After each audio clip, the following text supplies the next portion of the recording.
တိုက်မီးပူတဲ့ကျင်းနဲ့ဆင်းနေနေပေါင်းစေးထိုးမာခဲ့လို့မတန်ဆွမ်းဖြစ်ခဲ့ပေမဲ့အလုံးမျိုးစုံလုပ်ပြီးလိုအပ်သူကိုလှူနိုင်တဲ့အထိဖြစ်လာတဲ့ကိုလက်ပရိသတ်များရှင်ကိုလက်ရဲ့ဘဝက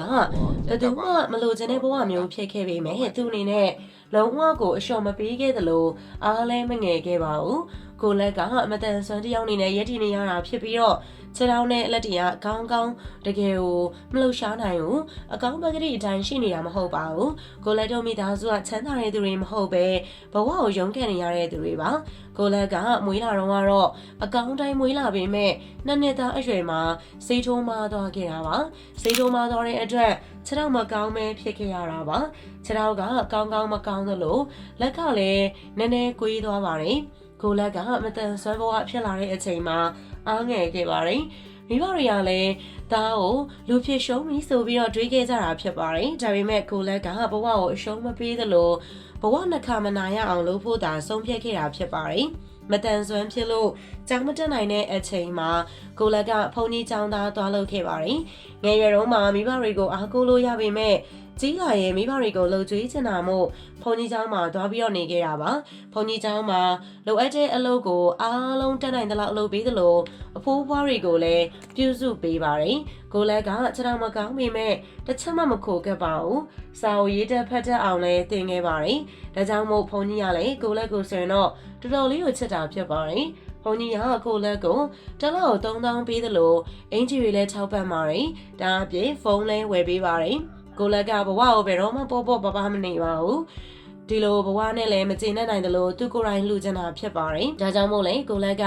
ဘုန်းကြီးเจ้าကနေထွက်လာပြီးတော့ရန်ကုန်မြို့အမျိုးစီမှာနေပြီးတော့အလုံးလုံးမယ်လို့ခွင့်တောင်းပြီးတော့ထွက်လာခဲ့တာဖြစ်ပါတယ်ကိုလက်ကဘယ်တော့မှစိတ်ကိုအောက်ဆုံးမှမထားပါဘူးသူလုံးနိုင်တယ်လို့သာခံယူထားတယ်လို့အမြင့်ဆုံးမှထားတာဖြစ်ပါတယ်ကိုလက်ကရန်ကုန်ရောက်ခါစားက